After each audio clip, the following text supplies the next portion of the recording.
Hey, what's up, guys, and welcome to the Fancast Live podcast. On today's show, I've got a special guest, Mark of Mets Fans United. His Twitter feed is at Mets Fans United 1. He's my special guest today. Mark, thanks for being on the show with me today. It's been quite a while since the last time we spoke, and I'm looking forward to this conversation we're going to have today about the New York Mets. How's Same here. everything? It's always fun. Thanks for having me. Yeah, dude, no problem, man. Last time I had you on, I kept you on for close to 2 hours. We're gonna try to get this to under an hour today, but there's lots to talk about. There it is. Um, as you know, the Mets back earlier this year, they hired Carlos Beltran as their 22nd manager Hmm. in franchise history.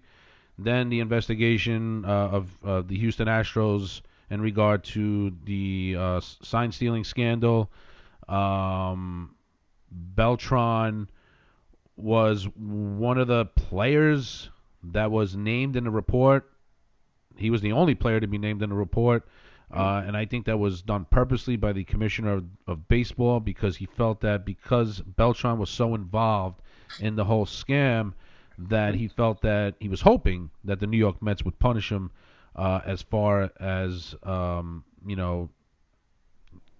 what he had done and what he was involved with. I thought that was wrong. That he was the only player involved. It, I'm sure the commissioner and Major League Baseball did it because of the fact that he had said and he had commented that he wasn't going to punish players. But again, like I said, he named Beltran as one of the players because he was hoping that he would putting the pressure on the New York Mets to do something to punish him.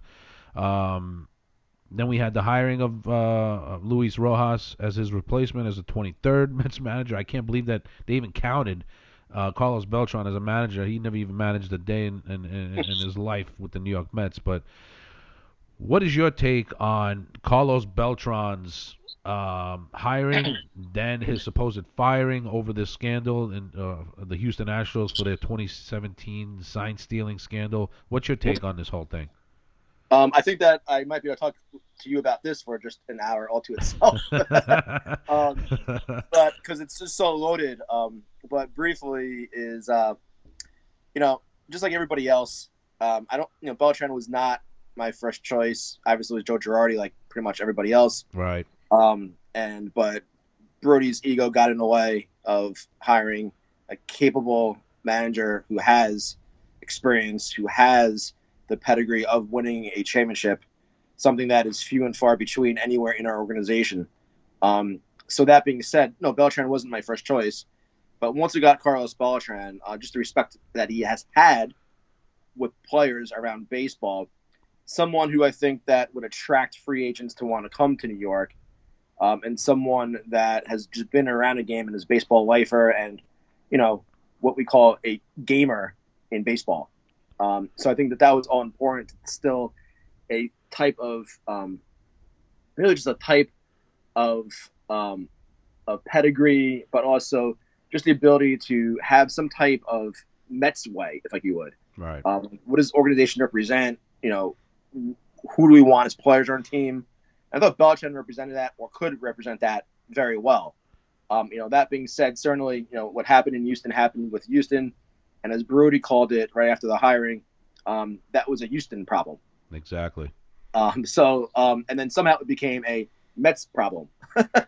um, As it so, always does, isn't that always the case though? right. And as soon as it came out that Beltran was involved, I said, oh no, like here we go.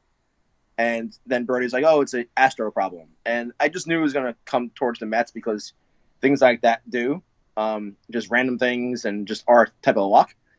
And I was really looking forward to having Carlos Beltran as our manager for all the reasons that I just gave. Um, and then when it came out, and all the pressure was coming towards the Mets for it, I really feel the Mets completely mishandled the situation. Like they handled pretty much every situation possible. All they had to do, like right away, is come out and just have a press conference, bring Beltran in, have a press conference, and say, look, Beltran is our manager. We fully support Carlos Beltran. We hired him for a reason. The reasons haven't changed. We're looking forward to the 2020 season. That's it. But they waited so long. They didn't address the situation. The snowball effect of really all the media. Really, I think is more of a media-driven issue than really anything. Um, and I mean, Beltran was a player, and like you said, he was intentionally put in that report just to, because it's I think it's well documented, or it was well known by the commissioner, really how rampant the sign stealing was with the Astros. So he wanted to make sure that at least someone was punished, or as many people was punished as possible, and that's why Beltran was put in. And let me tell you, if like Brian McCann or any other player on the Astros ever goes to being a manager, sorry, I guess they can't do it either. The entire situation really annoys me with the Astros, not really because of just the Astros, but really all that it means. So yeah, I mean, I'm really kind of bummed out that we had to get rid of Beltran, um, and we had to go towards Luis Rojas. Nothing against him per se. I mean, time will tell. Really, an unknown of who Luis Rojas will be as a manager. We know him as a quality control man, but how he managed in the minor leagues, I think, has zero or minimal effect to being able to tell us how he's going to manage in New York in the big show where it really counts on a big stage, or hopefully on a big stage in meaningful games, as opposed to in the minor leagues. So I don't think there's any correlation between the two. Right. I totally agree. And there was also a situation where the reports came out that Major League Baseball, the commissioner, had met, I think, on maybe two occasions with the Mets ownership and Mets front office at the MLB offices in New York. Now, Yeah. why exactly that happened and why exactly that took place and what was discussed during those conversations, we don't know. But we have to assume that Carlos Beltran obviously was part of that conversation, and I'm sure that Commissioner Manfred was putting the pressure on Mets ownership to um, punish Carlos Beltran some way, somehow. I don't know if they discussed, possible firing, but once this became, out in the open and the media was covering it, I think the media put a little pressure on the Mets. And like you said, and I agree, the Mets should have come out when this whole thing was happening and at least made a comment and saying, Mm-hmm. listen, we are discussing this internally. Yeah. We will have a solution to the problem. Mm-hmm. Whenever that will be, it will be. At least let the fans know what's going on. No, they kept it in. They kept it locked down. They leaked nothing out to the media, and then before you knew it, the discussions were ongoing between Beltran and the Mets about parting ways. It's unfortunate. I didn't like the move either, but it is what it is. I just feel like the commissioner had a lot of influence on the New York Mets in regard to Carlos Beltran's Yeah. situation, and Mm-hmm. I thought that it was wrong because we know Carlos Beltran for the player that he was, and we've heard all the stories the last couple of years, especially since he went to Houston in 2017, and how he was helping young players and he was helping them Yep. develop, and he was a Mm-hmm. mentor to them. That's who Beltran is.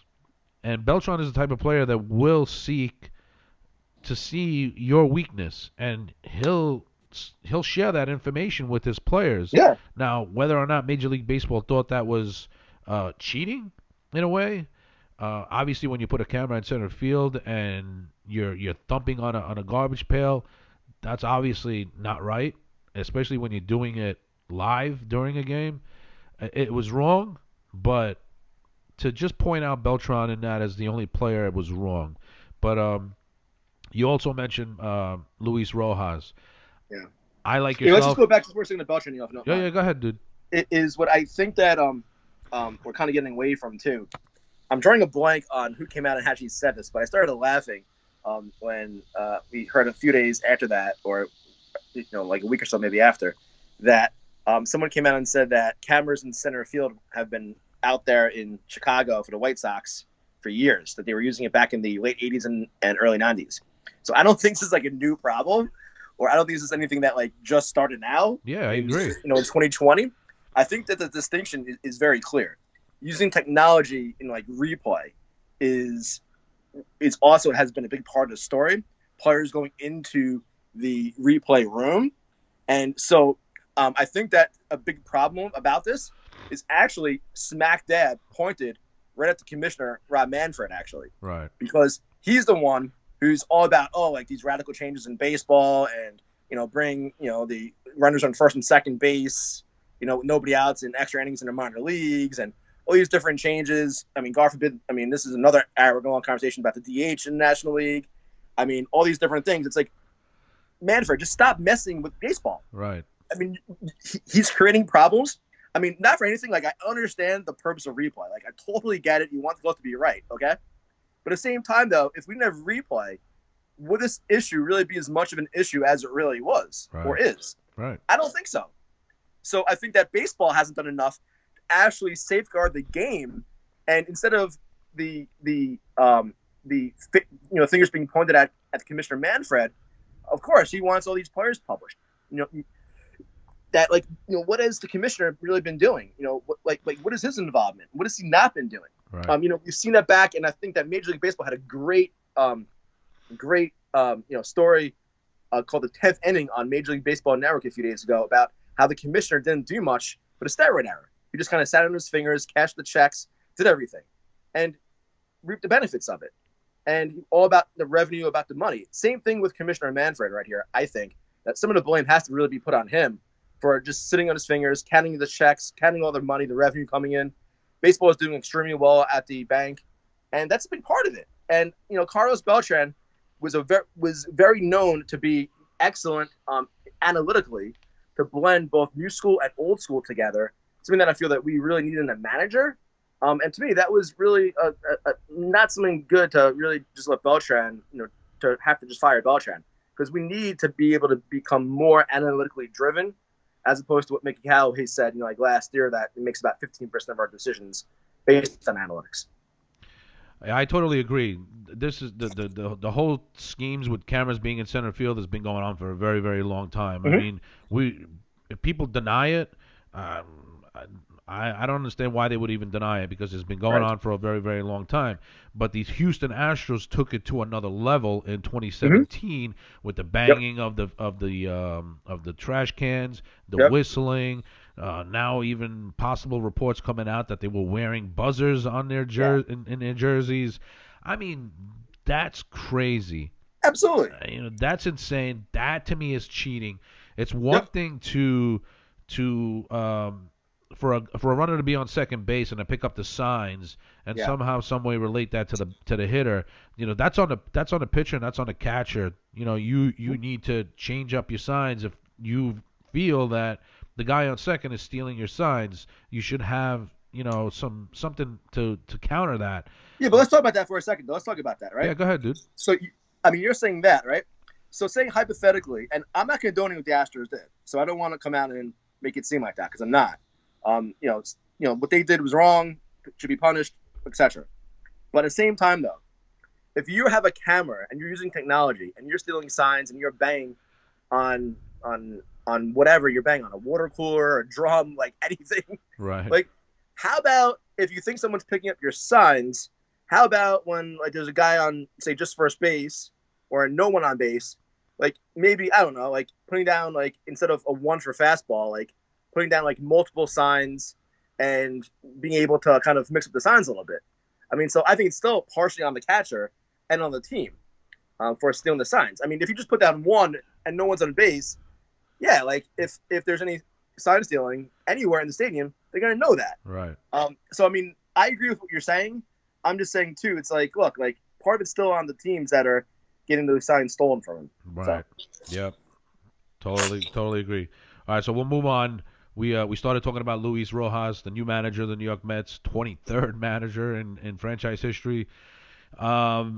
This was not surprising to me that they hired somebody internally, because when Beltran was ousted as the manager of the Mets, Luis Rojas, from what I understand, was running a show behind the scenes as far as getting the team ready, or getting spring training ready for the New York Mets. Now, I don't know what quality control coach is. I've never heard the title. I don't know what the hell a quality control coach is, but obviously Rojas had the upper hand as far as knowing the players,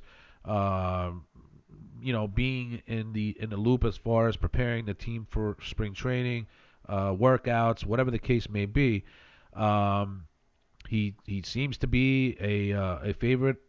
He seems to have a good repertoire with the players because a lot of them he coached in the minor leagues.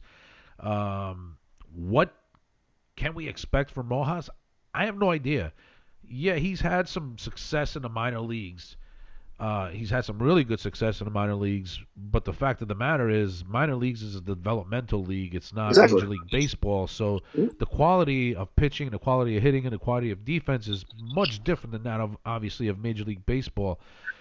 My concern here is, and after hearing Luis Rojas speaking at the press conference when they introduced him as the new manager, is his communication skills with the media. Not so much with the players because the players feel that he's a good communicator. He speaks multiple languages, so that's going to be good for the players, for those especially who don't speak very good English.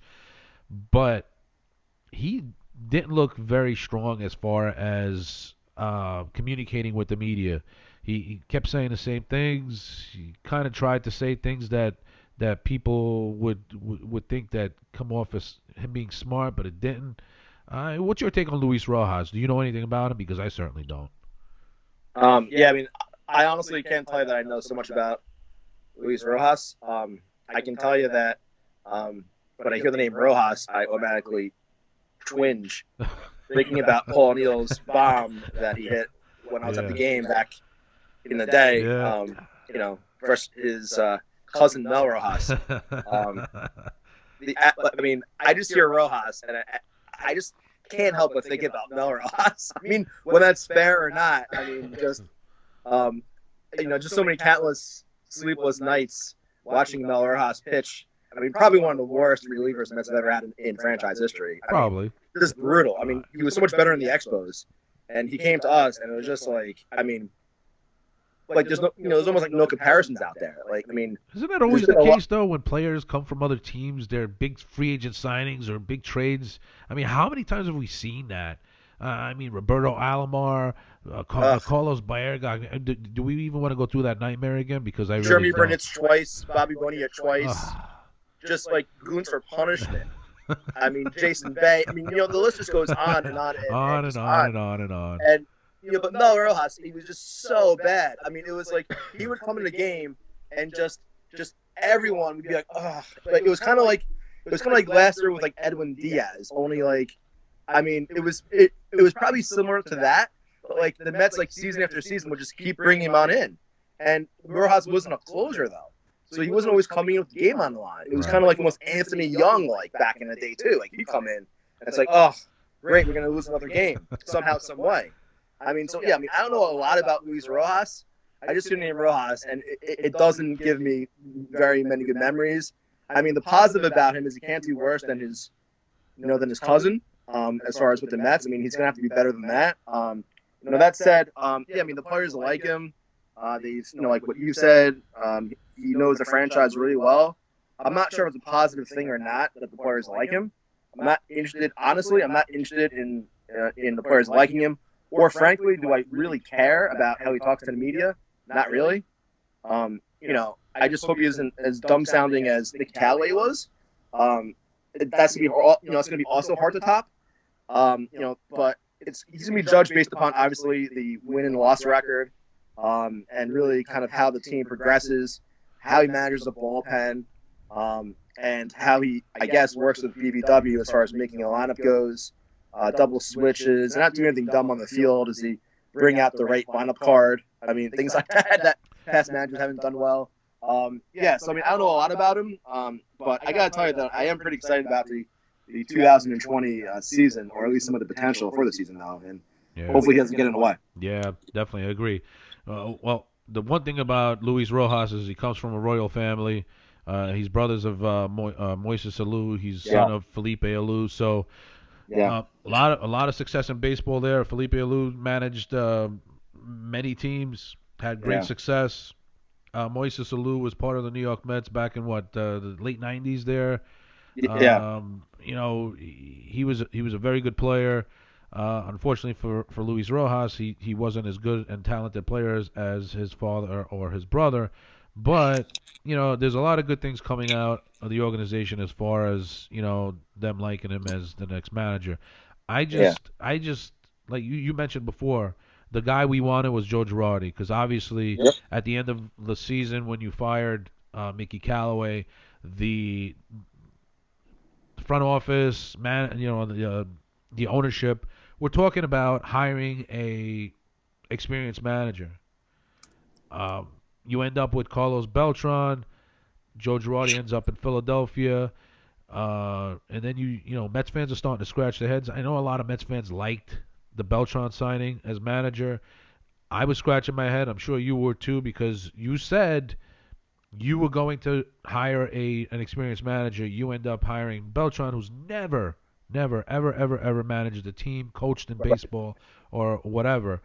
Now, don't get me wrong. Beltran was one of my favorite players, but and I kind of like the fact that we know him coming in as manager, but the hire I just even with Rojas now I still feel that it's the wrong hiring. We should have went with somebody more experienced. Being that we were like when he hired Luis Rojas, we were 3.5 weeks away from spring training, 3 weeks away from spring training, and I think the hire came from within because of the fact that like I said before, Rojas was working behind the scenes, preparing for spring training, and I think ultimately that's what the decision came down to. But it is what it is. We'll see what happens. I mean, having managerial experience in the minors is great. He had success, but let's see how that translates into the majors. Right. We're gonna keep this Yep. moving on. I don't want to keep you too long. So we spoke of Beltran. We spoke of Rojas. Let's talk about the state of the Mets right now. Hmm. Let's talk about a possible lineup. Yeah. We last time we spoke of at the time were talking about a possible Marte trade that didn't happen. I'm glad it didn't happen. I don't know how you feel about that, but we still have Agree. Nimmo. I think I like Marte. Don't get me wrong. I think he would have been great. He Hmm. was a slight upgrade to Nimmo, if anything. But the fact that Nimmo has so much control and his salary was much more less than that of Marte, I think the Mets made the right decision by pulling back off this trade. Yeah. Um, then we talked about Cespedes last time we spoke. Uh, I have him on my list as being one of the players who needs to step it up this year, along with you know with Robinson Cano, Noah Syndergaard, Edwin Diaz, obviously, and Stroman. Now, we lost Wheeler in the offseason to Philadelphia. It hurt that he left New York for Philly. I wish he would have went out of the division. Now we're gonna have to face him. Who knows how many times during the course of the season? I think he was, I think he should have stayed. I wish he would have stayed, but obviously the Stroman trade now comes. Now you understand why the Stroman trade because he obviously was the replacement to Wheeler, and now we understand that the Mets really had no intention of re-signing Wheeler at that time. No. But as far as the Mets lineup is concerned, top to bottom, pretty solid. Yeah. Now, with the exception of what's going to happen with Yoenis Cespedes as far as his health is concerned, is he going to play in left field? Is he not going to play in left field? We've seen videos of him working out. We've seen videos of him, hitting the ball out of the ballpark. He might be a good offensive player, but being a player that's coming off double heel surgery and then a broken ankle, wrestling a freaking horde, uh, there's a lot of stuff going on. Then there's, what do you do with Jet Lowry? What do you do with Dom Smith? What's happening with J.D. Davis? Obviously, your infield is pretty much set. Your catcher position is set. I think the Mets ultimately will only carry two catches, which sucks for them because then they can't use that catcher as a pinch hitter unless they end up deciding to carry three catches. I have no idea. So the bench, as of right now, looks like possibly Cespedes, Jed Lowry, Dom Smith, um, and I forget the other players that could possibly be on the bench. And you might have J.D. Davis in left field. You'll have McNeil at third, which are probably McNeil is going to be the only change in the infield because of the fact of Frazier leaving for, Yeah. for Texas. You know, how do you look at this lineup? And how do you feel about this lineup right now? Now that we know that Marte is no longer coming here, we got Betances. We'll talk about pitching a little bit after. Let's just stick to the lineup. What is your take on the lineup right now, and how strongly do you feel about them possibly pushing for either a wild card or even division? Like I really like the lineup, but I think that we got to make sure though that we have Robinson Cano pushed down the lineup a little bit. I'm afraid that being Brody Baggum, being BBW's ego, he's going to want to prove a point that his trade wasn't a complete bust, like it's obviously it's been and is. And we're going to see Cano kind of up there in a 3 or 4 spot. Cano has to be down in about the 6th spot. They have to be able to make sure that Conforto is up, maybe in the cleanup spot, and Cano is hitting 6 and not the other way around. I'd much rather see Conforto get more ABs than Robinson Cano at this point in Cano's career. This isn't back to his PED days of 2016 or 2015, or maybe his PED days back with the Yankees. We need to make sure that we minimize Cano hitting 250 or 240. I think even healthy, we're not really looking at a much better Robinson Cano in his late 30s than we got last year, even when he was hurt a little bit. But I really like the lineup a lot, especially if we have like a Nimmo and we have McNeil 1 and 2 in the lineup. Getting on base for that of Pete Alonso and Michael Conforto. I think that Cespedes, to your point, he's someone that I'd like to kind of be penciled in as maybe hitting 5th in the lineup when he's in. I'm really intrigued about the lineup this year with possibly Cespedes. Personally, I hope the Mets don't trade him.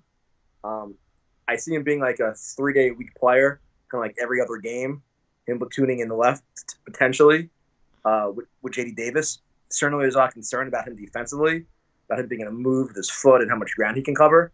So that's kind of the big question, I think, more so than his bat. I think he's going to hit. He's always hit. I think he still has a quick bat. And the dude's strong like an ox, or strong like a horse, or whatever animal he fell from. So I think that he's, a big wild card in the lineup. I think that J.D. Davis could continue to do what he does. So I think we'll get some good production out of left field. I'm just, more than anything, more than a lineup, I'm really concerned about defensively what this team is going to look like. Because,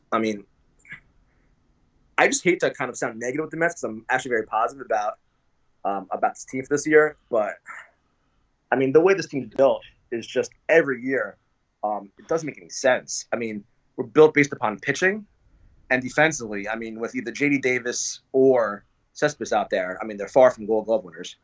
Brandon Nimmo isn't a true center fielder.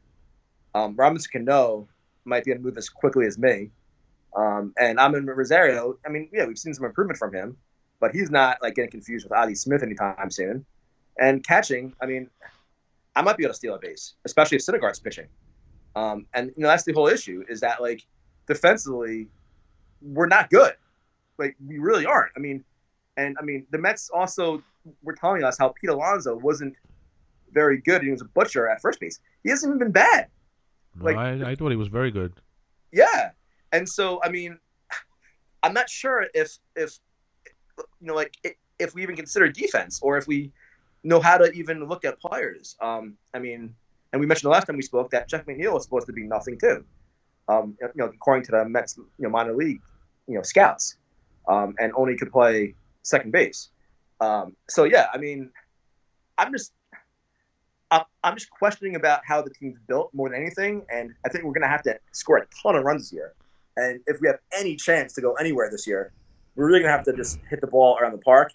We'll talk about pitching in a few minutes, but I'm not gung-ho about our pitching like most. And hopefully we'll see a better bullpen, and our offense can both carry us. But that's going to have to, I think, really be the two places where we excel if we're going to get to a wild card, or may I say, win a division. So yeah, if you want, I can kind of hold off on the answer. Yeah, so incorporate other aspects of the team. And no problem. Kind of my final thought on where I kind of see the team. Yeah, I mean, for me, the problem is going to be what are the Mets going to do if Cespedes can't start the season at 100%? Say Mhm. he's at 85, Right. 90%. Yeah, he could still be able to play. And I agree with you. I think he should only play maybe 3 times a week, 4 times max. Give him the rest. Let J.D. Davis get some at bats. But the problem here is, how is Dom Smith, if he's still on this roster, going to get at bats? How is Jed Lowry, Yeah. who's going to be on a bench, going to get any at bats making $10 million? Your backup catcher is either going to be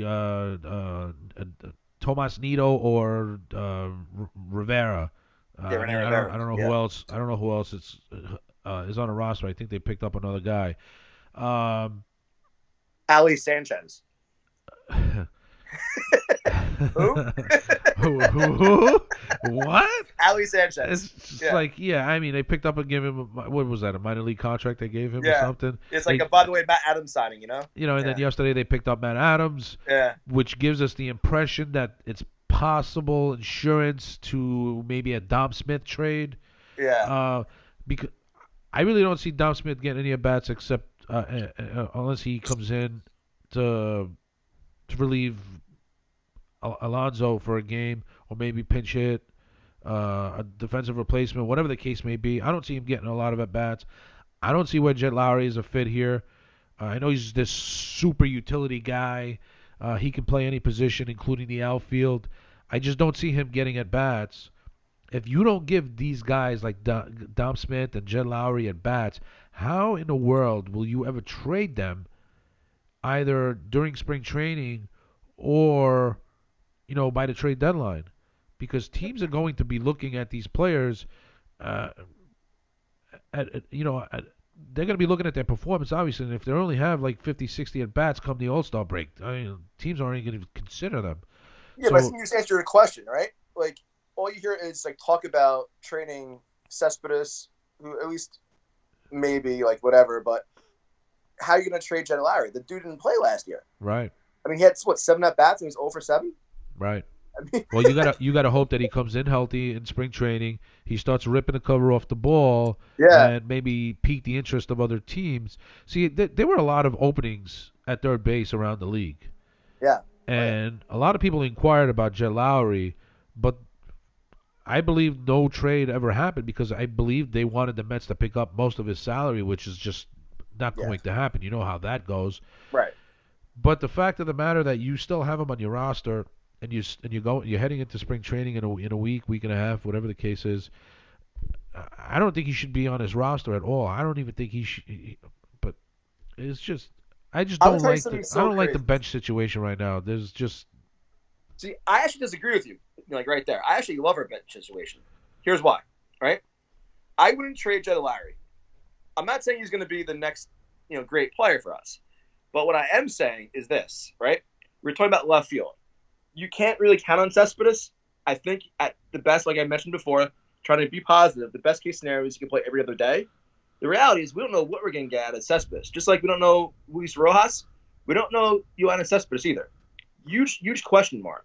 What this does, and having Jed Lowry on the team, and I think that this is not even talked about, which is huge, is if Jed Lowry can stay healthy, he can be even somewhat like he was 2 years ago on the A's, right?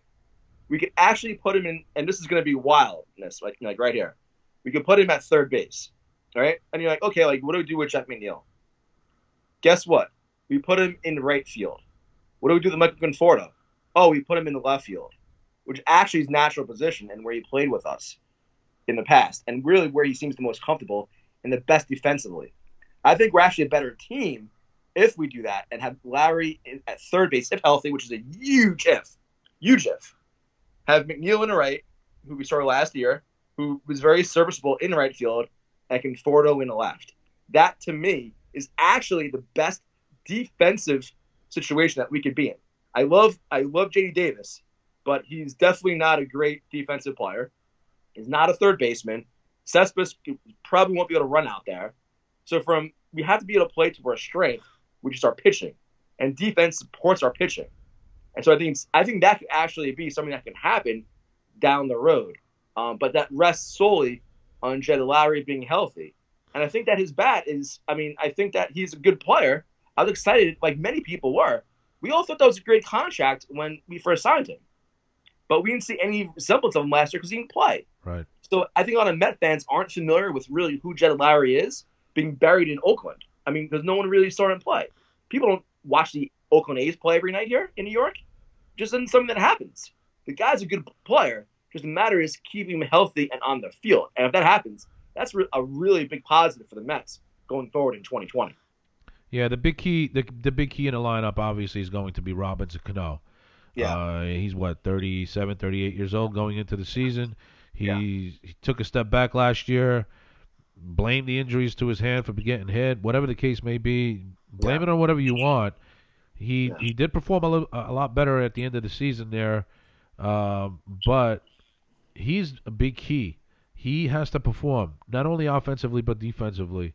Paying a whole lot of money, still got 3 years left on his contract, so 4 years left on his contract, so he needs to perform.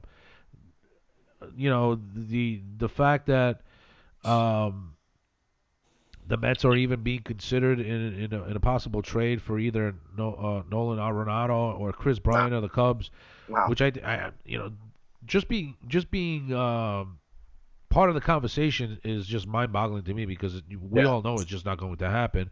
exactly. The Mets farm system is so depleted, and a lot of people just don't see that.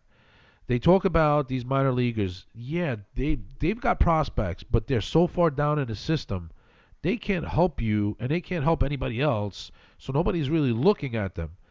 Um, but to even consider, somebody in the NL East is going to get one of those players, if not both.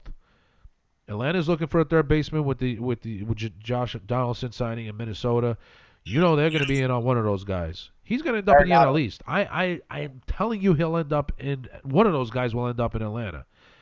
Um, Arenado will. Yep. yeah, and it's just sickening to me. But Yep. Robinson Cano is a big key. How how the whole Cespedes situation ends up is another big key to this lineup. Obviously, you want to see somewhat of a good performance out of Alonso again this year. Uh, we might not see 53 home runs, but I'm hoping for 35, 40. I'm good with that. Yeah. Uh, how Jeff McNeil performs this year, whether he ends up in the infield, according to what we understand and reports, BVW even said it many a times, Jeff McNeil is his third baseman. So we have to assume that we're going into spring training with McNeil being at third base. Hmm. Rosario was had a slow start last year. He ended up, finishing the season pretty well. Yeah. Again, defense, defense, defense. That outfield has to come up big defensively, and I totally agree with you. You have to put your best defensive options in the outfield. If it's Cespedes and he's 100% and he can cover ground, I'm fine with that as long as he can cover his ground. Right. You know, Michael Conforto, we talked about that. We talked about him the last time. His numbers have gradually gone up every season. He's just not the 300 hitter we thought we had anticipated he was going to be. He's only going to hit 265, 270 tops, but he's going to give you 30 to 35 home runs, and he's going to give you somewhere in the vicinity of 85 to 100 RBIs. You hope. Um, Again, Alonso, you only hope that he has uh, close to anything that he had that of what he did last year. That would be awesome. Ramos supposedly lost some weight. He worked out in the off season. He's looking really good. Um, but there's still a lot of ifs. There's still a lot of question marks, Yeah. and a lot of people are predicting that the Mets are going to be mid 80s as far as wins are concerned. I'm hoping that. I mean, if you really look at it, you want to make the wild card. You got to get at least 90, 91, 92 wins. I don't think 85 wins gets you in a wild card. Not at all. Not at all. Let's talk about pitching. Last year, the biggest reason why the Mets didn't make the wild card is their bullpen. Edwin Diaz just crumbled and fell. He blew what? He gave up 15 home runs in the ninth inning, which is a major league record. But yet, as bad as his ERA was and how many home runs he gave up, he still struck out 15 plus batters per nine Hmm. innings. which Oh yeah. is ridiculous. How does that happen? And how do you give up 15 home runs when you still got your strikeout ratio to be what it is? Familia, I don't know if you saw videos of him. Let me answer that question for you. Yeah, go ahead. It's called one word: location. Yeah, that's what his problem was last year. He was look. I taped a lot of the games, and I would go back and watch the video on Edwin Diaz and most of the home runs that he was giving up. Those balls were right on the middle of the plate, or somewhere in the vicinity of the middle of the plate. You can't do that in Major League Baseball and not expect somebody to take you out of the yard. And that's what his problem was. I don't want to hear anything about big market. He's not made for New York. I don't want to hear this. I don't want to hear it. You're a Major League Baseball player. You had 57 saves the year prior with Seattle, and then you come to New York, and now you want to use the excuse that it's a big market, a lot of pressure, blah, blah, blah, blah. Why? There's no pressure in Seattle? You still got to perform. You do. You know, I don't want to hear that excuse. Do you know why I love you, man? Why? Because you're like old as dirt, like me, bro. Like, and like all my friends. Because like I couldn't help but laugh when you said, "Yeah, I tape most of my Met games." So what? You use a VCR still, and you go back and you tape it, and you hit play. Well, I mean, let's be clear. I do use a DVR these days. My VCR days are over. Yeah, but I mean, like half the people probably listening to this, if not even more, probably like, "What's a DVR?" It's a DVD. Let alone a VCR. Like a VCR, like you have to put it in to this weird looking machine, and like put it in, and like I remember they would go around in like a circle, but like if the tape wasn't working, like you were screwed, so you couldn't go back and look at it. But now everything's on digital, and like these people you're probably listening are like, "What's a VCR?" It's called a video cassette recorder. About 20 years ago, I was, and this goes to show you how old I am, because I'll be 47 this month, and I was I'm not pretty close to you, man. I was coaching my younger brother's baseball team, and I had a whole set of baseball tapes that I had ordered online to help me figure out how to teach certain fundamental things of baseball, like ground balls and hitting and pitching and so forth, so on and so forth. And I still have them. They're all VHS tapes. But the fact of the matter is I can't play them because I don't have a freaking VCR anymore. And they've been sitting in my cabinet for 20 years. That's how long they've been in there. And I don't know. I don't even know if I'd be able to put it into a VCR right now if I could find one. Wait. Like I'm almost afraid to mess with technology, but if I could actually reverse this so I can show you what I'm looking at instead of my beautiful face. Yeah, go ahead. You actually see, and I'm not going to do it because I don't know how to do it, but you actually see, I swear, a VCR player. So if you ever want to be able to watch those videos or the tapes, I can hook you up, bro. Oh man, that's great, because you know what? My wedding video is on VHS as well. See, here we go. Right over here. The Scene Hall game's on right in the background. My beautiful wife, this is her, carpeting, but the VCR player is right here. So, enough of a tour about my lovely That's apartment. awesome, man, because I tell you, man, this year I'll be married 20 years. Congratulations. Thank you. And we used to love watching our wedding video on our anniversary every year. Ever since our VHS player clonked out and it was broken, we haven't been able to watch our wedding video. And the thing is I tried to put it on a few occasions. I tried to put it on. I tried to turn it into digital video. Yeah. But they were charging so much money. Yeah. But the thing is now I have the equipment to do it myself, but I can't because I don't have a VHS. So I have to find a VCR, and I got to do it sometime. Well, see, I got a VCR for you, man. Yeah, and man. You know what a VCR is also really good for? They're great for watching the original VCR tapes of the Mets actually winning something. Exactly. It's been that long, exactly, since our team has actually won something. They didn't have digital. They didn't have DVD players even back then. They didn't have anything of this. I mean, Facebook was this whole big long in the future thing. This futuristic Back to the Future thing. Right. That's how long this team has been just wobbling in misery. And so, I mean, if not for anything, if you're gonna talk to me about like what do I think about the Mets going forward this year, if I come out here and I tell you, oh, I think they're gonna win 95 games, hypothetically, which I don't think. How many times in our sorry team's history have we actually won 95 games? Like you count on like one hand, okay? Right. So I mean, automatically, if anyone tells you, "Oh, I think we're going to win 95 games," you can almost say, "Okay, yeah, sure." Like next, like that's kind of like my thought. Whenever anyone says, "So how do you think the Mets are going to do this year?" Like I can't ever say, "Oh yeah, they're going to win 100 games." Okay, like let me keep dreaming. Yeah. But yeah, I mean, I think a big issue that we have this year, man. Like is our starting pitching actually. Our bullpen, I think, could be something that is improved if we're healthy enough.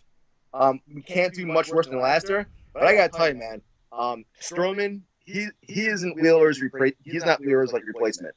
You don't think so?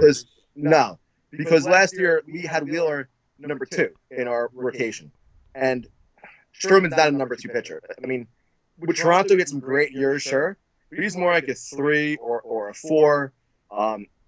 He hasn't proven. I mean, it's been a short sample size, but didn't prove that. Like last year with the Mets.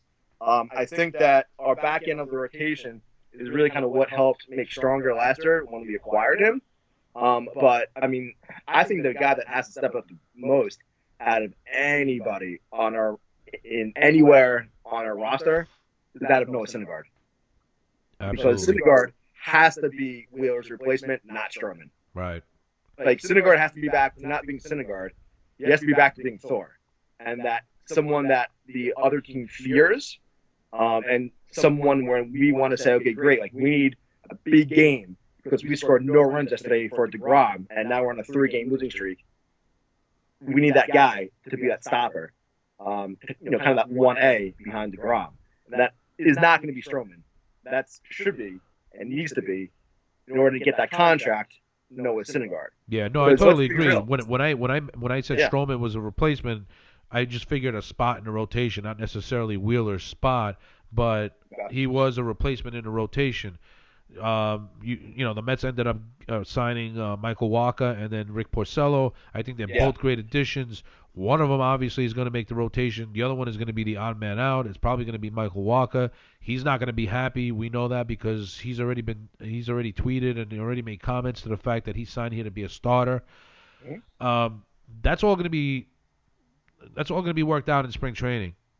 I'm sure Luis Rojas and Brody Van Wagenen have already made it clear to everybody that this is your job to lose. You're here to win a job. You're not here for me to give you a job. So I think that's where Michael Wacha and Rick Porcello fall in. But you know what? We have the depth that we didn't have last year. So I'm happy in a way for that. We lose Wheeler. I love Wheeler. I really did. I was really hoping that he would come back. But the whole fact that he and the Mets didn't negotiate a contract extension either this past season or the year before or whenever the topic came up, I knew then that the Mets had no intentions of re-signing Wheeler because he was going to cost over $100 million over the course of his next contract. Mm-hmm. And then when they made the trade for Stroman, that really sealed the deal for me. I knew this was the end of Zach Wheeler. But as far as the rotation is concerned, I think we're hoping it's strong. Like you said, the key guy in this rotation is going to be Noah Syndergaard. Yeah. He has to be the guy that we knew, back in 2015, 2016, whatever the case was, when he was dominant and he put fear in hitters. And last year's ERA wasn't very good. He didn't have a very good season last year. I mean, he had his moments, but he didn't have a good season. And no fear. And the opposing hitters, 0. Yeah, exactly. And that's a problem. Noah Syndergaard needs to get on the mound, and he needs to use that 6'7" frame, and he needs to instill fear in hitters, and he needs to get back to doing that. The bullpen, obviously the two keys here are going to be Jarius Familia and Edwin Diaz, the back end of the bullpen. We added Dylan Betances. I think that was an awesome signing. He is a very, very talented pitcher. We just need him to stay healthy. And obviously, that's the big thing going into the season is every player staying healthy through the course of the season. You know that's not going to happen, but I think that Brody did a very good job adding depth to both the bullpen and the starting rotation, just in case someone would have go down for a significant amount of time. Mm-hmm. I also think that one of the big keys last year that often goes unnoticed was the injury to Justin Wilson. Because Justin Wilson, lefty, was huge, yeah. And not being able to really have that reliable lefty, sure, you get guys to kind of fill in like here or there. But, I mean, Justin Wilson can also get righties out. So it doesn't matter if it's righties or lefties. So that he was huge. Certainly, I thought the mismanagement of the bullpen, constantly sitting or constantly getting Diaz up and sitting him down in the bullpen, I thought didn't do him any favors. Right. I mean, maybe we get something again trying to be positive. Could like Jerry Familia be that bad again? I mean, he's lost 30 pounds as well. That he just posted on Instagram. Did you see it? Did you see it? Because yeah. I was like, holy sh! I was like 30 pounds, dude. He didn't even look like half of himself. That's how like big he pounds. was. Yeah, it looked more like 50 pounds. I mean, yeah. I was like, holy crap! I can't believe it. I wish I could lose 30 pounds like that. Well, we also don't have the ability to maybe have our personal chefs and a personal trainer. Right. Yeah. At our disposal. Yeah. Yeah, I mean, if I could start getting into karate and and a personal chef making me the most leanest of all steaks or whatever, a nutritionist maybe. Right. Right. I'm not gonna do that, But yeah, I mean, Familia looks like he's 30 pounds, maybe he's 50 pounds, like who knows? I mean, he looks more than 30, but nonetheless, maybe we can see something out of Familia. I mean, the bullpen has some potential to definitely be much better next year. Well, let's be thankful for one thing: no Tyler Bachelor and no Gagnon. Those two pitchers last year gave me such heartache. I mean, you add all the other no-name guys that we had in the bullpen that BBW called up from the minors, but it was so painful to watch these guys come out. And it's amazing to me how Mickey Callaway kept on relying on these guys. Yeah. Like, they're not working out for you. They're not doing anything to help you. You're in the middle of a wild card race, and you continue to bring these guys up, and you continue to put them in games, and they keep failing, but yet you don't. There's got to be someone else in the minors you can turn to if you can't get somebody else. It was just heartache, man. I mean, you don't want to see any more of, say, like Corey Oswalt? Oh, my God. Corey Oswalt or Daniel Zamora? Chris Flexen. Oh, my God. Mazza, what was that? His name was that his name? I think Tyler Bachelor. Ugh. Tyler Bachelor was terrible. Mazza, I think, signed with Boston. Yeah, it was painful. But I mean, I'm just like, I mean, it gives me heartache just talking about them too. Yeah. But I mean, I think that Steven Matz. I mean, he was one of the guys that was like, after he bashed 2 home runs versus Cincinnati in his or not 2 home runs.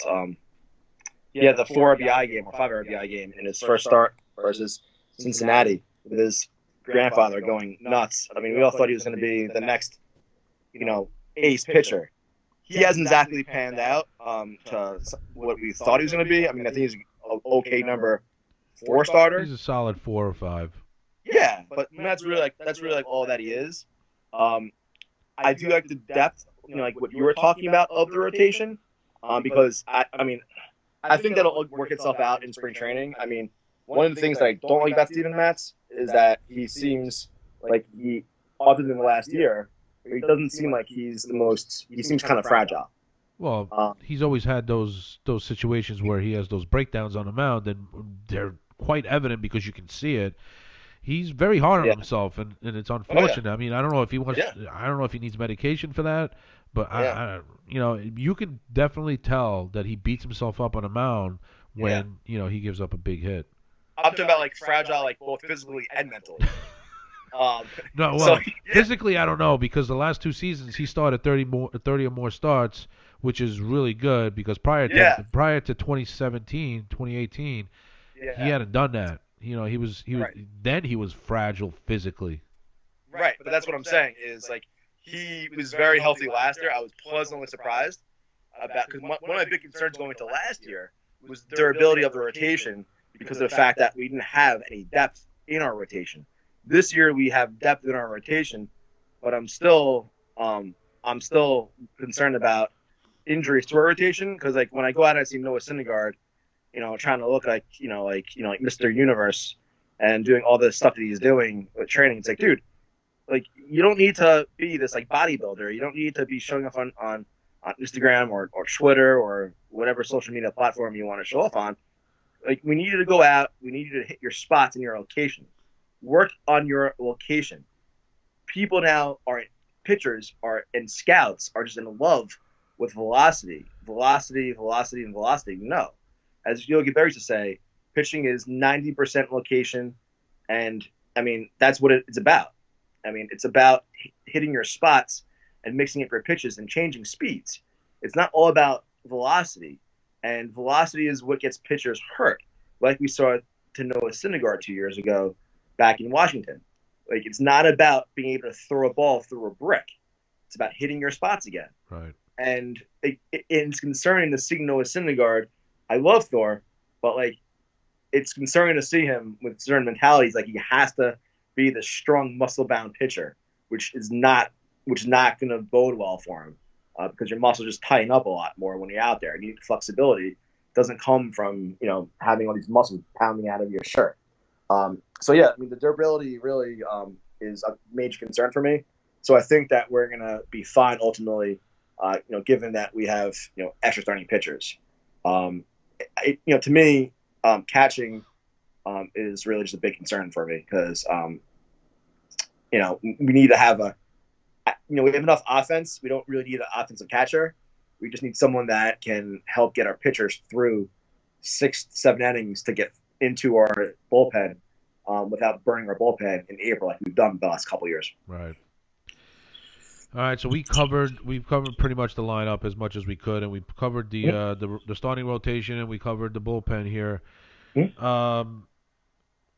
We spoke earlier about possible trade of Chris Bryant and Nolan Arenado. Yeah. I've read reports that in order for the Mets to land one of those players, they would have to probably ideally trade players off their roster, obviously, and two of those players are going to be Dom Smith and J.D. Davis, and even possibly Steven Matz. Would that even be enough to get a Nolan Arenado or a Chris Bryant? Do you think? Or no. do you think the Mets have to add more? So what I want to tell you is I actually I lived in New York for most of my life, but I lived 8 years out in Colorado. And I actually saw a lot of Nolan Arenado play. One of my favorite ball players around baseball who's not a Met, for really a lot of reasons. Arenado is someone who, first of all, the Rockies would be nuts to trade him. That's first and foremost. I think they'd be out of their mind. He's a transcending player. Look, you could talk about the splits all you want. You can talk about like home and away. You can talk about any split you want. You can look at splits around fastballs or curveballs or sliders, like whatever, like however you want to dice the numbers up. It's not all about home runs. It's also not all about averages, or not about on-base percentage or whatever stupid sabermetric stat like you want to use. I'm more old school, probably like you with some of these stats, but the big thing that he also brings to the table that I love is leadership. In addition to obviously his defense, he's a franchise type player. You're not going to get him for Dominic Smith, Steven Matz, and Jay Davis. I mean, like that would be like, hey, so like you want to trade, Pete Alonso for like 3 like players? No, like there's no reason the Rockies would want to do that. They would want to have guys that maybe are close to the majors, like 3 young prospects, maybe like a top 10 prospect, and like 2 players that are like maybe like a 30, like a 20 type of player as far as Baseball America's top 100. We don't have any of those. Our top players, our top prospects are all in there like, 70s, 80s. I think we might have one in the 60s, 90s. Like we don't have anything that's close. Yeah, we have 2 players in the 60s and one that didn't even break the top 100. Yeah. So I mean, like what do we really have? I mean, if you're going to go out there and you're going to say, great, like we'll trade Jeff McNeil and we'll trade like Steven Matz, and then we'll also throw in Michael Conforto. Yeah, like they'll probably listen. Don't want to do that though. So I mean, the Mets' best thing to do right now, and I was saying this right when Stephen Cohen, like when that all came out and we were all celebrating. I mean, quite frankly, this may be very controversial, but I'll say it anyway. I just don't want BBW to screw anything up. Like, don't start trading players. Don't do anything. I'm willing to sacrifice the season for the betterment of the future. Don't do anything dumb. And if we got to lose this year, then we got to lose this year. Ultimately, I don't want to see us trade away young prospects anyway for someone like Marte. I want to see this team built right, and with a combination of being smarter, developing a farm system, and actually now having a ton of money that we can spend going forward. I think that bodes very well for the future, where we could have not that one or two okay or good years, but we could have sustainability, where we could be a team where like we could be good for 5, 7, 8 years, like that of the Dodgers. Say. What's your thoughts on that? Yeah, no, I totally agree. And then the fact that you're giving up, say you would give up players like Dom Smith and J.D. Davis, you're giving up, team control over two players that you're not spending a whole lot of money and taking back a huge contract in Arenado. I mean, I love the thought of either Brian or Arenado coming here to play third base, Who wouldn't? and then moving Jeff McNeil to the outfield. But then there's other obstacles you have to take into consideration. Cespedes, um, you know, whoever else is in the outfield or Marisnik. There's a lot of things. There would have to be a lot of moving parts here because you're obviously going to get rid of two players that potentially could be an impact on your team for one player. Then you have to move other players to accommodate that player. I mean, I like the thought of one of those guys coming to New York. And the reason why I want that to happen is because I don't want the Braves to get him. I don't want the Nationals to get him. I don't want the Philadelphia Phillies to get him. I don't want the Miami Marlins to get him. But ultimately, I think one of those guys is going to end up in the NL East, maybe even both. Who knows? But But that's the thing, though, right? Is that the teams that could go get Nolan Arenado? Braves. Why? Awesome farm system. right. They have the players to go get him. The Yankees. But they're very reluctant about giving up the prospects that obviously Colorado or the Chicago Cubs are asking for because if that wasn't the case, they would have already made this deal. So then let me ask you this question, right? So the Braves, going through your head, if someone asked you, who was a better ran franchise, the Mets or the Braves? What would you say? I would say the Braves, obviously. Of course, right. So the Braves are are known for being run very well as far as building a farm system and building a team. Well, except for the fact that a couple of years ago their GM was fired for illegal international signings. I think it was. Is that what the case was? Yes. Yep. But my point is that they built that they always have a good farm team. One way or the other, they value prospects, right? Whether or not they've gone deep in the playoffs, no, they haven't had tremendous success of recent, but they always have these young ball players coming up, these transitional type of players, whether or not it's developing players like a Chipper Jones or Freddie Freeman or Ronald Acuna. I mean, the list goes on.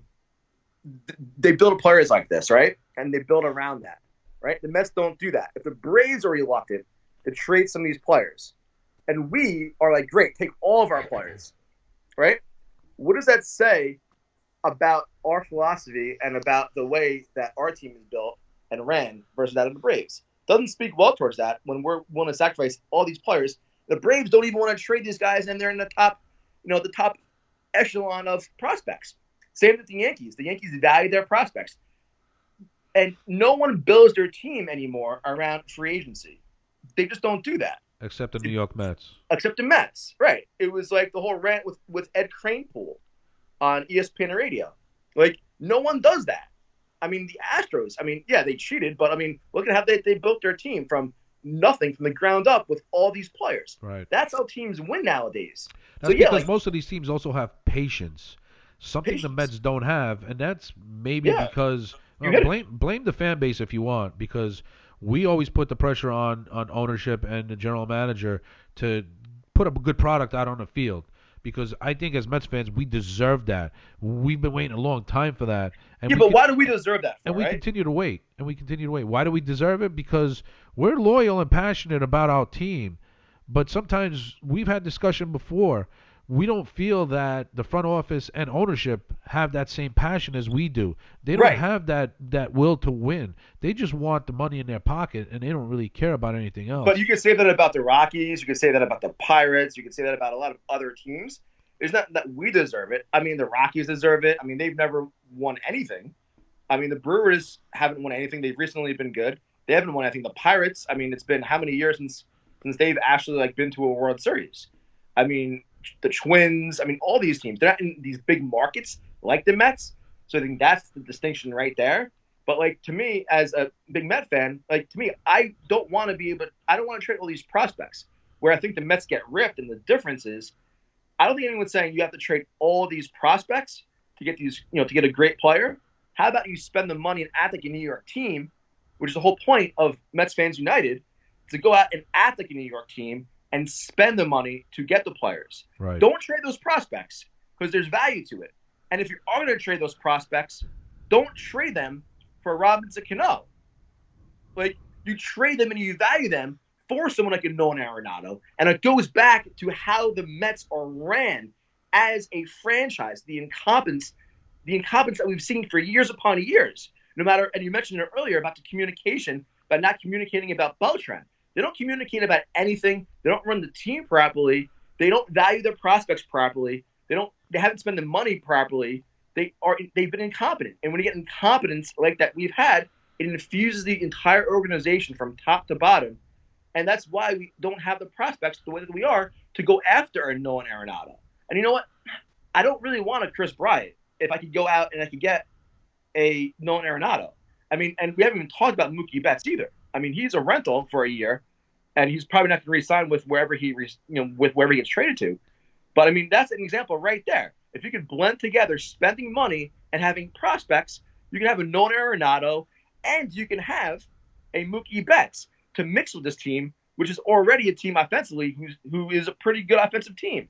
That's how you build a team, by valuing these prospects. So no, I don't really. I'm happy they didn't sign Marte, but they don't have the players to get the prospects to get these players that you mentioned. I wish they did. Those are very good points. And speaking of Mookie Betts, he's already made it clear that he's going to be a free agent, regardless of whether he gets traded this offseason or in spring training. It's still up in the air. We don't know.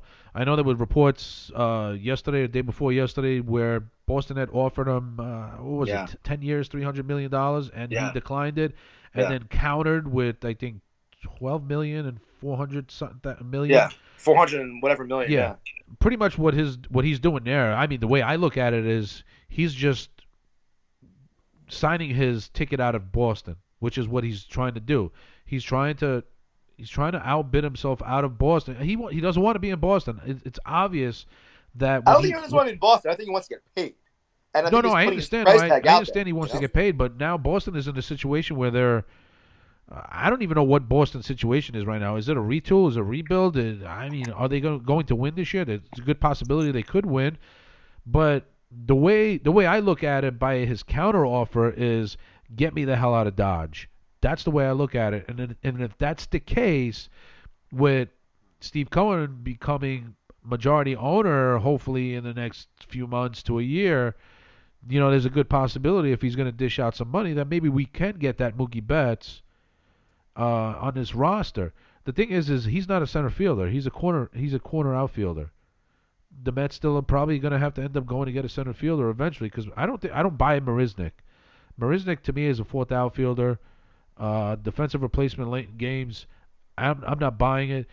I don't know if you saw this tweet yesterday or the last couple of days. Somebody posted something where he actually went back and looked at videos in regard to the banging of the trash can in 2017 for the Houston Astros, and said that Marisnik Yeah, I was saw that. was the highest on that list as far as a performance. Like I was like, what did this guy do? He And they said he also want. mentioned J.D. Davis. Are you kidding? Yeah, are you kidding me? Come on, man. But this I is what I mean. This is the stupidity which I can just get on my high horse and talk about how dumb I think all of this nonsense is about banging on trash cans. Like people, the entire team benefited from it. Like, yeah, like if you're hearing these bang on trash cans, you don't think anybody on the team. If like you and I were playing baseball in like a men's beer league, and if we heard bang of trash cans, you and I would be like, "What the hell is this banging for?" Everyone knew about it. It's not like one benefited from more than another. It's bang after bang, game after game. Like you know what the damn thing is. well, Everyone knew about it. we'll Everyone's as definitely guilty as know. everyone else. Well, we'll definitely know this season if that banging was any kind of any help to the Houston Astros when they start getting into the season here. We'll see what happens. But I'm like whistling too. I mean, it's like stupid. Like if like we hear whistling, I'm gonna be like, yeah, is there like a good-looking woman somewhere? Like I'm gonna, or is there like what's going on? Like you're gonna know that like there's like everyone knew what was going on, and to me it is so infuriating when someone puts a tweet out there saying, oh, that they benefit the most. No, and you have to think everybody was doing it, and like to me it just it's so infuriating, and it doesn't make, not for nothing, it doesn't make like what Justin Verlander did any less incredible, okay? Because the Astros, yeah, you can say what you want about offensively, they knew what pitches were coming. Fine, you say that because they did. But I mean, the way that they have developed pitchers, I mean, is astounding. What Justin Verlander did to me is what's the amazing thing. I mean, the dude threw a no hitter up in Toronto. I mean, like last year. I mean, I just think that the people just overemphasize certain things to make a story, and a big part of it. I mean, they did it, sure, but it's also media driven. It's like you have an agenda, you want to get your name out there, and to me, it's frustrating. And look, to me, you asked me earlier about Luis Rojas. The number one thing I like about him is it's only a 2-year contract, and I think the next manager, and I'm hoping the next manager after him is going to be AJ Hinch. Like that's me, because I don't care. I really don't care about what happened in Houston. It's irrelevant to me. We're getting penalized for something that we didn't even benefit from. That is the Mets way right there. you know, That's it's how the interesting. Mets. It's interesting you make that point because when they fired Beltran, I'm thinking to myself, well, he was not a coach or a manager for the Houston Astros. He just lost his job with the New York Mets. What stops another team right now that's looking for a manager to hire him? Nothing. Exactly. Yeah, exactly. Which is the reason why the whole firing of Beltran just made absolutely no sense. Did Major League Baseball and the Commissioner Manfred send out a memo saying to teams don't hire Carlos Beltran because if he did that, that's wrong. You know, Right. Major League Baseball Players Union or whatever the hell the union they have, it should have gotten involved and say, you know, this is wrong. And Yeah. that's how I feel. I feel I was afraid that somebody else was going to hire Beltran after they fired him. And we can't have a backbone at all because then like we could just tell the commissioner, yeah, screw you. Like we're gonna keep him. What is he gonna do? Nothing. Nothing. Nothing. What I mean, can he nothing. do? Uh, The problem is that I think Fred Wilpon is still, which is ridiculous, that he's still he's still in charge of the finances of Major League Baseball, which is asinine all to itself. Like he was named that like 2 years ago, and it's like, how is that even possible? Like, I mean, to me, this entire thing is just mind-boggling dumb. How all these players are they all cheated, and Beltran's the only one that's penalized from it, and that we get hurt for it. It's crap. I mean, that's personally me. you know, I tell you, Like, I anyone can totally disagree, agree. but whatever. I totally agree. If Beltran is going to be punished for his involvement, whether it was a big involvement or a small involvement, whatever the case may be, I feel that the only way you punish the Houston Astros is by suspending those players that were like meaningfully involved in the whole situation. Like Yeah, but you can't do either, though. That's the problem. That's the entire problem. This entire thing I know, is you can't do that because then if you suspend Altuve and Bregman and Springer, but that's what I'm you can't- saying. If you but you want can to, only if you suspend those. You really got to suspend everybody. Everybody. They have no team. just look at it this way, you suspended the manager, the general manager, and the manager. Okay, that's a pretty stiff punishment. Draft picks. Listen, but the problem is they still have their players. Mhm. They're still going to be a pretty good team. I mean, let's see what 2020 brings for the Houston Astros. Let's see if the cheating actually benefited them. We'll soon find out. But the thing is you took away a first and second round pick for the next 2 seasons. Mhm. I don't think that's going to hurt the Houston Astros all that much because again, you still No. have free agency. If you don't Mhm. have the players in the farm system, you obviously go and spend some money, and Houston can spend that money. Right. I just don't think Houston was punished enough in regard to the whole scandal. I feel bad for Beltran, but it is what it is. But I don't want to Yep. keep you any much Yep. longer. We're just a little over an hour here. But let's just get into where do you think the Mets are going to finish this year as far as the division, wild card. What's your prediction for the New York Mets for 2020? Prediction is fourth place, and I'm Wow, gonna go and say, um, I'll be generous and say 80 wins. wow! I wasn't expecting that. Well, I mean, I'll tell you why. Like right here, right? Are we better than the Braves? No, but we're just not. We're No, we're like I don't not. think we're in the No, same league. no, I agree. But the thing Okay. is you still have to prove.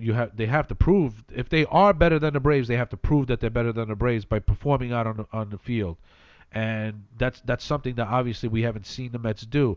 They did have a good second half last year, but again, the big key here is going to be starting rotation, Yep. back end of the bullpen, hold on to those leads, don't blow games, and you can get 5 more wins than you did last year. So, do I think the Mets can win 90 games this coming season? I think that's a good, strong possibility because you're hoping that the bullpen performs a lot better than they did last year. And like I said before, there's no Tyler Bachelor, there's Nope. no Gagnon, there's no Nope. Mazza, there's no Nope. bull crap. Nope. You have a pretty good, You're right. solid bullpen, and that's going to be key. Stroman is going to be key. I mentioned before he's a replacement to Wheeler, not necessarily as a number one or number three in a rotation, but he fills a spot. Where Rick Porcello and Michael Walker end up as far as rotation and bullpen is concerned is going to be key. Again, we have the depth in case of an injury. There's somebody else there to come in and fill in that spot if need be. Because obviously, we have no depth in the farm system. Um, But let's talk about that just for a second, right? yeah, go ahead. Why I'm saying 80 wins also, right, is I'm also banking on the fact that we're not going to stay as healthy in the rotation as possible, right? So Porcello and Waka are going to be pitching games, right? They're going to have to be out there not only pitching, but pitching well, right? Rick Porcello last year had any starter in Major League Baseball with a minimum amount of innings had the highest ERA in all of Major League Baseball, right? Ouch. And Michael Waka isn't exactly this amazing pitcher either. So yeah, like we have depth. I just don't think we have great depth. Is that better than like Steven Mazza and some of the other scrubs you mentioned? Absolutely. I'm not disputing that. Right. But it's not like we're now all of a sudden this amazingly great, team with, if we get some injuries. And I think that a big part of it also is that hopefully this isn't the case, but I think we all stayed healthy as well offensively. We're going to need big years and it's big ifs out of Cespedes. Big years that we're going to need, or we can see maybe another person we're not expecting, like Jed Lowry, to step up. There's a lot of ifs from that perspective. And Wilson Ramos, I mean, he's another year older. I think that we're going to have a lot more injuries. Ramos might be someone who is he going to play as many games as he did last year? Well, Is he going to Ramos stay as did lose healthy? some weight this offseason too, so hopefully he'll be in better shape than he was last year. He was a little overweight last year, which I I mean, think caused a lot of his issues behind the plate. it was, but I mean, but Father Time is still undefeated right now, man. I mean, age, you can't beat age, man. No, no, definitely And not. and so I'm just thinking that from a perspective of our rotation, which I'm really concerned about our rotation this year, and I'm concerned about injuries this year. Um, I'm concerned about Robinson Cano as far as Mets playing him too much because of an agenda that Van Wagenen has. Like last year we saw when he was struggling early on in the year, we kept going to him and going to him and going to him. Still in that third spot in the the lineup, he wasn't being budged out of that spot. I think the same thing could happen this year. I'm not saying the third spot in the lineup, but maybe fourth or fifth. I'm really concerned about that. There's a lot I feel to be concerned about. I mean, like what you said, Pete Alonso. Look, he's amazing, but is he going to hit as many home runs as he did like last year? Like you, I'd be thrilled if he hit 30 to 35 home runs. Is Jeff McNeil going to have the same type of year that he had last year? It's possible. He had a hell of a year last year. So I think we're going to see a lot of regression. But I think also just plain simple fact, not only the Braves better than us, they've gotten better, but I think that the Phillies have gotten better with not for anything, but now going to face Zach Wheeler in the rotation. I think that they're going to be able to go out and get more players come the trade deadline, just like the other teams in our league. And I think that the Nationals, like they're still a player, with us. They still aren't chopped liver here. They're still a good team. Right. And not for anything, the Marlins are improved too. Every team in our division is improved from last year. And just to get to where we had to go, from June to like late August, we had to go on an amazing run. So I don't think we're quite as good as we were towards the end of the year, but I don't think we're quite as bad as we were in the beginning of the year. I think we're somewhere in between that. And that's really how I'm getting to the 80 wins. The key for the Atlanta Braves is going to be whether or not they fill third base, because obviously that's still a hole in their lineup right now. Now, losing Josh Donaldson was huge. That's a big bat. He had 30-plus home runs last year. Whether or not they replace that with somebody like Bryant or Arenado, I don't know. We'll soon find out. But if they don't, I mean, they did sign Ozuna, which the guy will give you 30 home runs. He'll give you somewhere in the vicinity of 80 to 100 RBIs. Great signing. It's a good signing. Yeah. I didn't know exactly how he fit. I don't know how he fits because, from what I understand, they have a pretty, they have a pretty good outfield. I mean, I don't know where they're going to play Ozuna. They brought back Markakis. Is that what his name is? Markakis? Yep. So I don't know where he fits. They still Duvall. So I'm sure they're going to get him in the lineup either way. But the key is going to be whether or not they replace Donaldson with a big bat. Well, I mean, Austin Riley, the guy's been a very touted prospect for some time. Right. So he's going to probably play third base. I mean, he's still really young. I mean, he's all of that of 22 years old right now. See, that's the thing with the Atlanta Braves. They're really good at, they're really good at being patient with their prospects. They don't rush them for any kind of reason, and they're not willing to just trade them away for just whatever. But so you have the Mets winning about 80, 85 games? No, about 80 games. 80 games. Like you call it 79, 80, 81, somewhere like that. So I'm going on the under. You got them finishing in fourth place. Yeah. I think the Mets, depending on health and how the back end of the bullpen performs and the rotation, again, health is a big thing. I think they could win. I think they can make up the 5 games that they missed out on last year. If that would have made the wild card for them. I think they'll win 90 games. I think in order to do that, they'll obviously have to finish second in the division. Who finishes first in the division? I don't know. Philadelphia improved mightily. They've got some pretty nice lineup. They got the addition of Didi Gregorius and Zach Wheeler. They got Joe Girardi as the manager. The Atlanta Braves. So, right there, Girardi, right? Yeah. How many more wins do you think that he's going to be able to get out of the Phillies than they got last year? Well, the Phillies won what? They were 500 last year. I think they won 81 games, right? Yeah. I think so. Yep. You know what? It's a good question. I don't know. I mean, you don't think Zach Wheeler will help them win more games too? I think so. I think if anything, you can expect Philadelphia to be around the 90 to 95 wins. I mean, I don't think they're going to finish 500. That's for sure. Right. I think they have a pretty powerful lineup now with the addition of Didi Gregorius at shortstop, and you still got Harper, and you still got JT Realmuto, and you added Zach Wheeler in that rotation. I still don't think that the Phillies rotation is that great. I think Nola and Wheeler are going to be really good. Yep. I still don't think their rotation is deep enough. They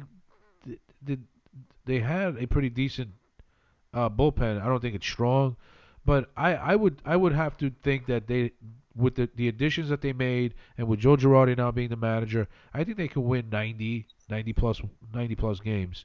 Mhm. Atlanta And then Braves that, are going to be the team to beat. They've won the division the last 2 seasons. Mhm. I think that if they could fill the third base slot with a big bat, I think they. How do you knock them out of first place? I don't know. that's what I mean. And I mean, don't forget that they also, I mean, not like they needed to, but the Braves also upgraded their bullpen this year too. Yeah. I mean, like the rich Will just get Smith, I richer, believe. What right? was that? Will Smith they signed? Right. Yeah, exactly. And so I mean, to me, the Phillies are better. The the Braves are better. If you want to make a case, if you want to make a case that they're better than the Nationals, I think it's tough to make. I think you can maybe make an argument towards that now that Rendon's gone. But I mean, I still have a hard time. I still have a hard time agreeing with that too. Um, I mean, so I would see personally how the Mets are winning 90 games. If the Phillies are going to win 90 games and the Braves are going to win 90 games, I mean, how often do you see three teams win 90 games in the division? And the Nationals aren't a walk in the park either.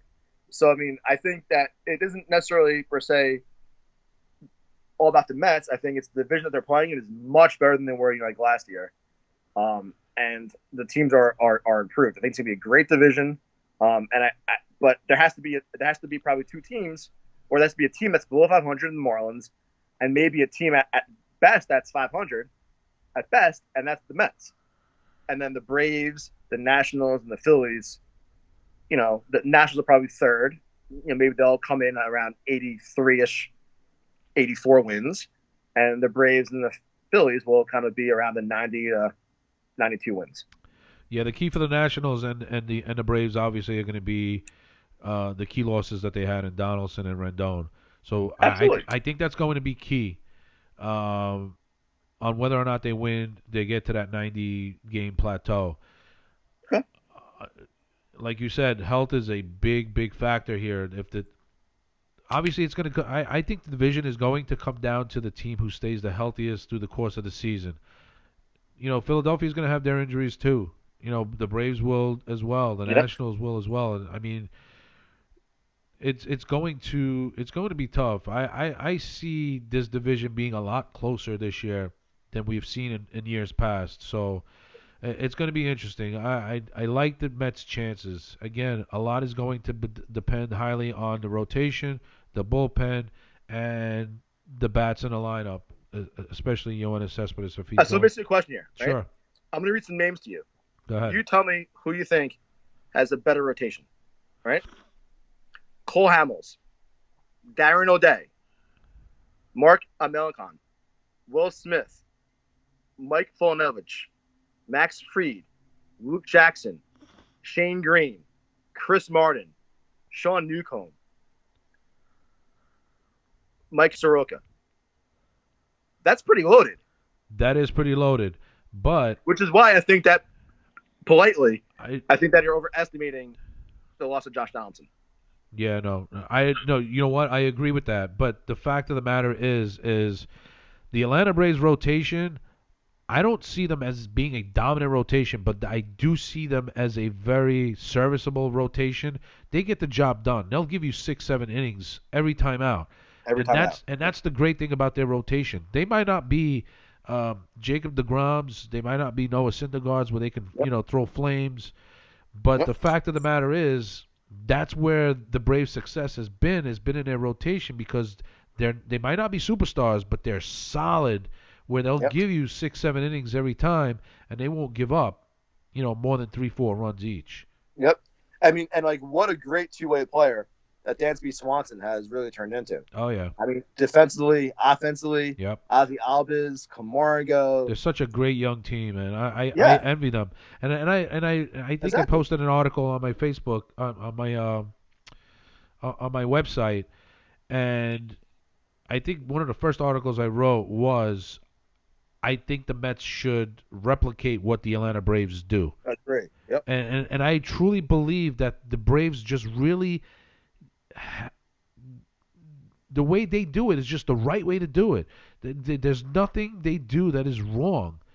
they develop prospects. Yeah. They keep those prospects. They don't Value trade them. them away for Yeah. has-beens like the Mets Yeah. always do. Yeah. And Hmm. when they think they're ready, I mean, look at all these young guys on this team. They've all Yeah. been huge successes in Major League Baseball, and they're still in their early 20s. Just imagine Yeah. what this team is going to be in the next few years. Now, I don't know if the Braves are going to be able to hang on to all of them once, you're going to have to Right. start paying them. Mhm. But the Atlanta Braves are going to get out of their players what they can now before they before they walk out the door.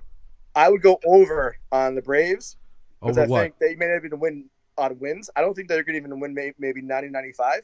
I think it's a better chance they win 100 as opposed to 90 Wow. because they're that good. I mean, in addition to the guys I just mentioned, I mean, you didn't say Acuna or Freeman. Right. I mean, the team's loaded. I mean, with every which way. So like, I just don't see the Mets really. Honestly, I don't see them in the same league as the Braves. You don't think they're going to miss Donaldson at all? 30 No, plus home runs. no, You don't think so? no. Because as you just mentioned, who did they just acquire? Marcelo Ozuna. Ozuna. Okay, so then he plays left field. Great. Austin Riley moves to third. Done.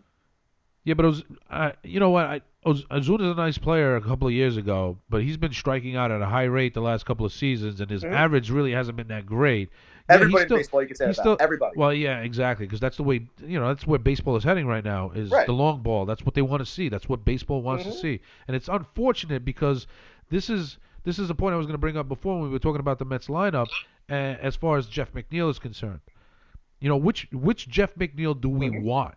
Do we want the Jeff McNeil that hit 330 something, 340 something in the first half of the season, or do we want that Jeff McNeil that hit 315 in the second half of the season, but also hit 20 something home runs? Give me the 347 version. I agree. Every day of the Exactly. week. I would want a 347 hitter who can hit the ball any parts of the field at any given time, get on base, drive in runs. That's the baseball I like. I don't really care for the home run ball. Yeah, I appreciate Alonso hitting 53 home runs, and we've talked about that earlier. And we don't think he's going to hit 53 again today. If he does, it's a miracle. But like I said, if we get 35 to 40 home runs out of Alonso this year, that's a huge blessing. A good year. That's a good year. But but that's my point, though, right? yeah, That's exactly the point. I totally agree, man. I would rather have. There's no guarantee that Donaldson has a great year this year. There's no guarantee. That's true. I mean, he's with Minnesota. I mean, he's been anything but healthy in the last couple of years. He stayed healthy last year. Yep. He played for a contract. He got his contract now. Is he going to be healthy? May or may not be. I'm just glad he's out of the NL East. Just put it that way. I'm just glad he's out of the NL East. Absolutely. My only point is I don't see how the Mets contend with the Braves this year. And I think Girardi's a huge get for the Phillies. Do I agree that their rotation isn't the deepest in baseball? Sure. They probably get back David Robertson at some point this year for the bullpen, which I think is going to help them out a lot. Right. With Sir Anthony Dominguez, who's awesome or has the potential to be an awesome closer. They have two really good starting pitchers. So, yeah, I think the Phillies are a better team than the Mets. I just don't – it doesn't necessarily mean the Mets are going to regress so much. I think there's some regression with the Mets. I think there's more advancement for the other teams in our league, that they've all gotten better. And, I mean, maybe the Nationals didn't get much better, but they're coming down from being a World Series champion. So they don't have to be much better. So, I mean, division's loaded out there. So, I mean, I'm going to tell you right now that I'm going to go out and I'm going to tell you that I think this year we're going to see either a World Series of the Yankees and Dodgers or Yankees and Braves. Is my pick here in January 31st or February 1st. Early pick. I can't argue with the Yankees because with the acquisition of Garrett Cole and the rotation being what it is now with, Cole at the top, then you got Severino, you got Tanaka, you got Paxton, and then whenever Herman comes back, I don't know who they're going to replace Herman with. It's either going to be Jay. It doesn't even matter. I know, exactly. It doesn't really matter because that rotation is just sick now. But again, the question is going to be if they can stay healthy because Severino lost some time last year. Herman lost some time last year. He's obviously on suspension because of the domestic abuse case that he's being investigated for.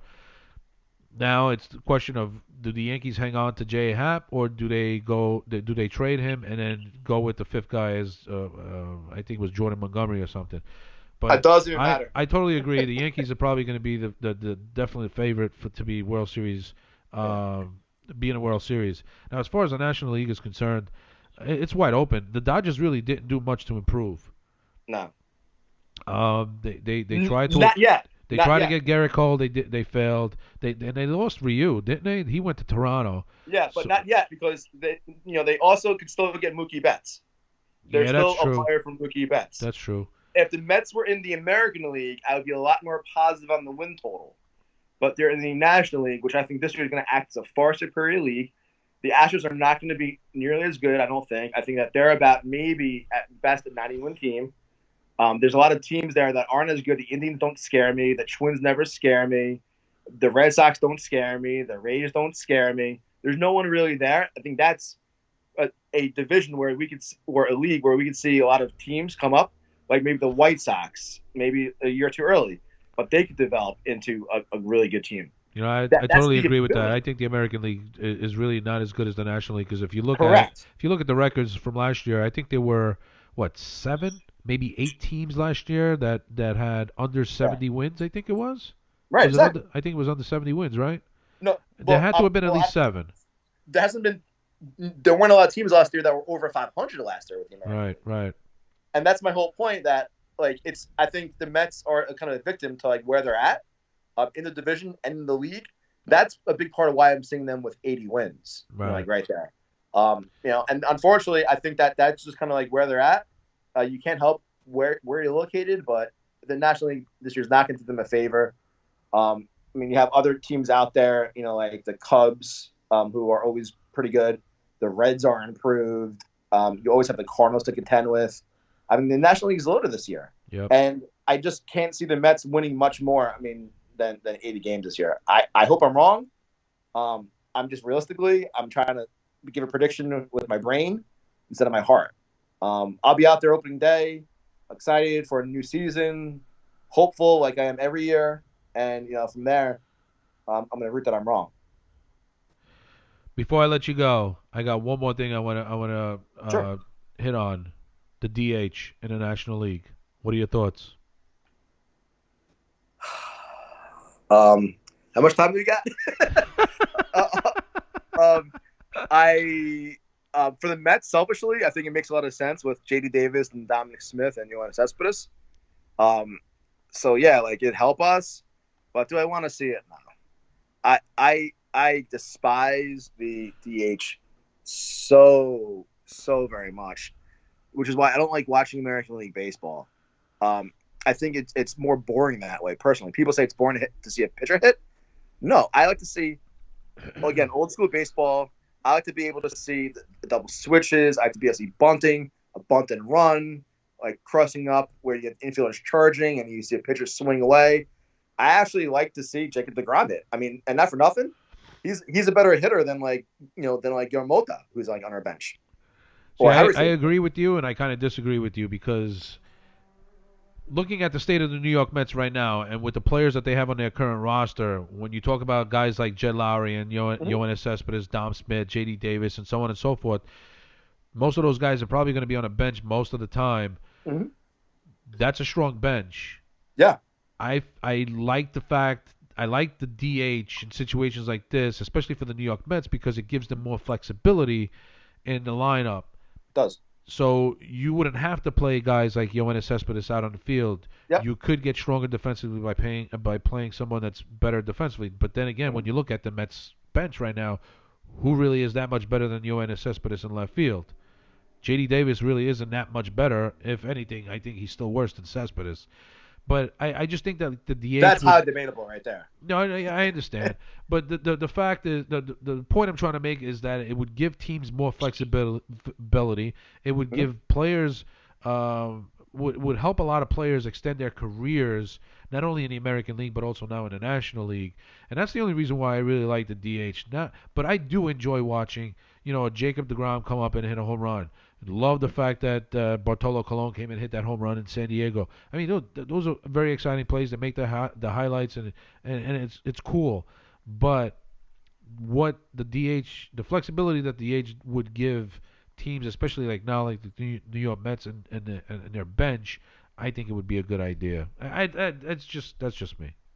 Is like I agree with what you're saying, but like selfishly, I like it because the Mets are don't build themselves right. So when you have teams that don't build themselves right and have that many players, it's not like one or two, but we have like 4 or 5 players that don't really have a position or really are better suited for DH.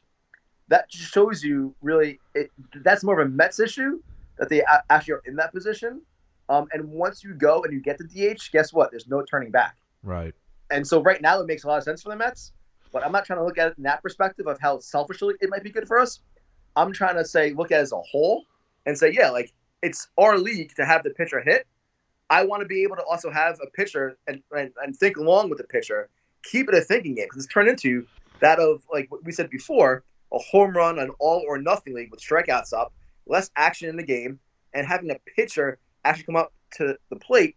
That to me adds intrigue. That adds to the action of the game, where you have a bunt, you have the wheel play going around on the infield.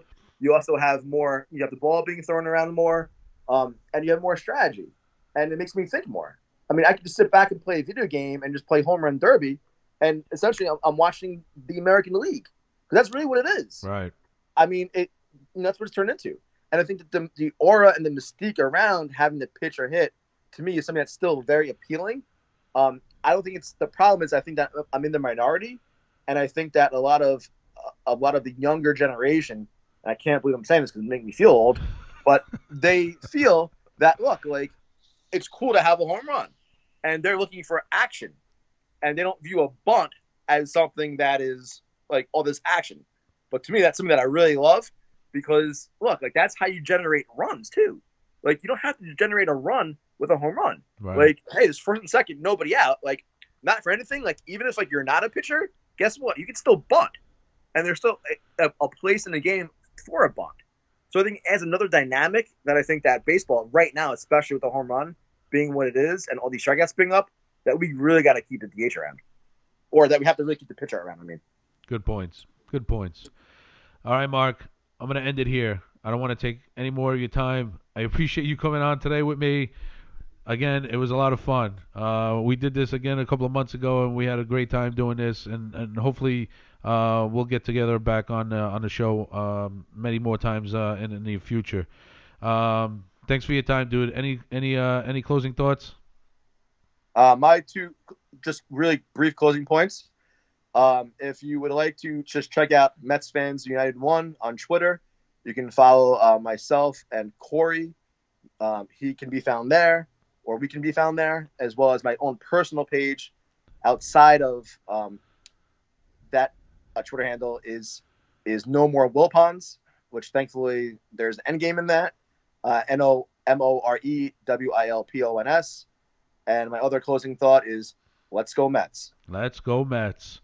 Mark, thanks for being on. I See you appreciate later, it. man.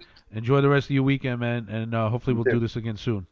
Sounds great. Looking forward to it, man. Like All always. right, dude. Have a good See you, one. bro. Take See ya. care. Bye.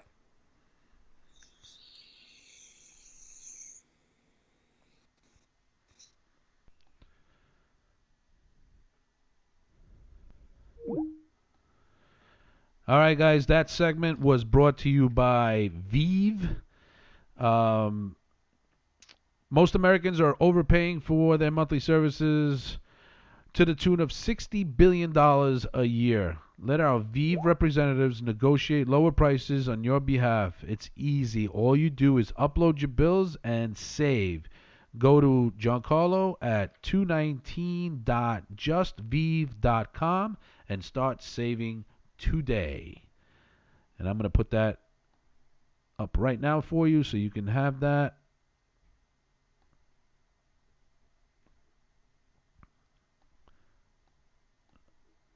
And if I can find it, here we go. Here it is. Here's the website. You want to save on your bills?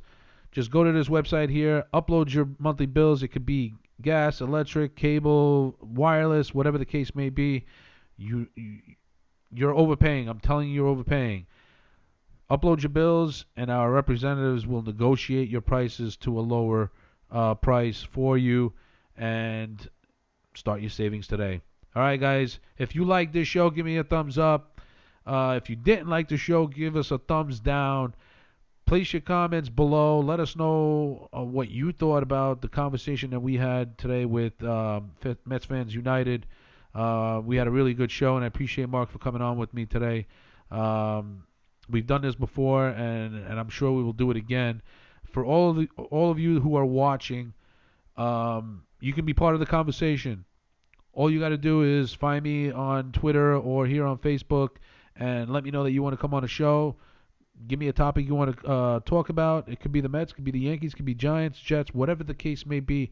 You can come on a show, and I'll give you the opportunity to have your say. So until the next time, guys, I hope you guys did enjoy the show. Enjoy the rest of your weekends, and I will see you soon. Peace out, yo.